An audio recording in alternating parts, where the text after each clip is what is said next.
First there was OJ, then there was Johnny Depp v. Amber Heard.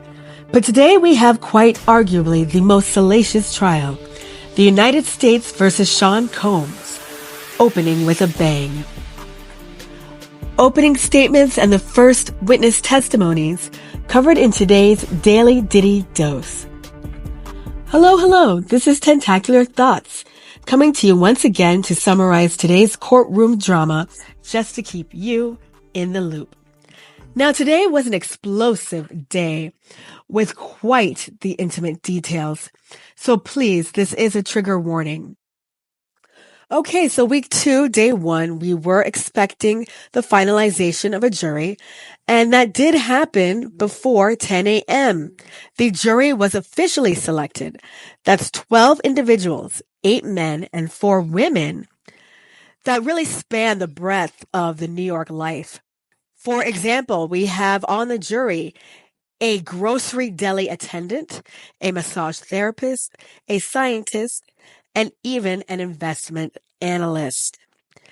Diddy's family was also present in the courtroom. On the second row, we had his kids and his mother. We also have some drawings, some sketches of Diddy forming a heart, signaling to his family. The opening statements began after the jury was finalized, and they opened with a quite dramatic delivery by prosecutor Emily Johnson. She gave the opening statement in a dramatic fashion in a story-like form. She opens with, and I'm paraphrasing a little, but she says, "You may know Sean Combs as a cultural icon, but for the past 20 years, he has been running a criminal enterprise.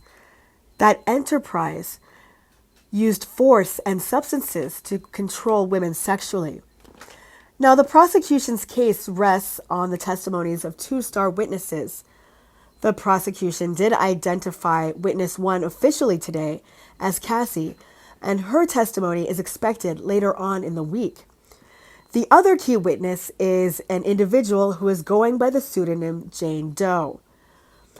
So these 2 key witnesses show us that the prosecution still does not know the whereabouts of victim 3, who was supposed to be another key witness.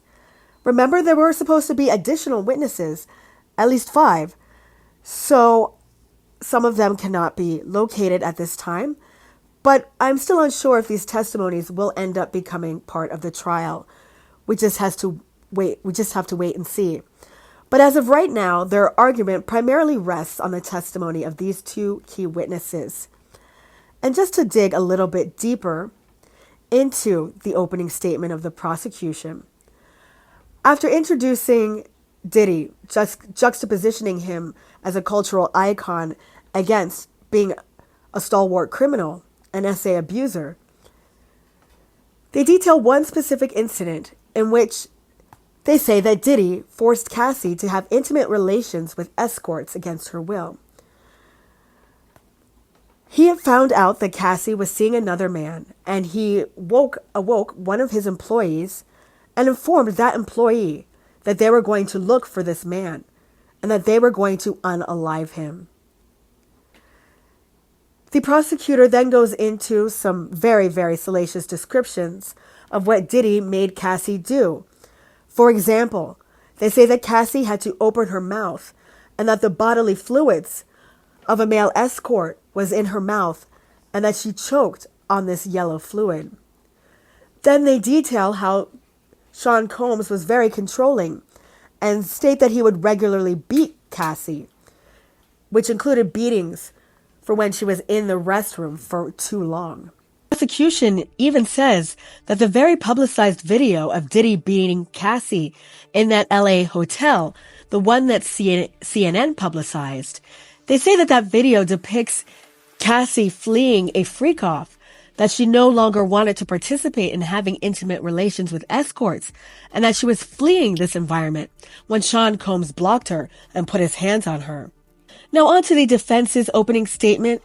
Tenny Garagos, the daughter of famed defense attorney Mark Garagos, had the courtroom in laughter when she said that his love of baby oil is not a federal crime. She pointed out that the importance of not demonizing an individual for their own intimate preferences, and provided an alternate explanation for victims and their testimony, stating that these individuals are accusing Diddy not because they were harmed, but rather they are motivated by other factors such as money and or jealousy, etc. Now on to the witnesses.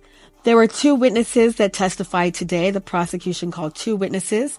The first witness is a current LAPD officer and a former security guard from that hotel where the famed video of Diddy beating Cassie took place, the LA Intercontinental Hotel.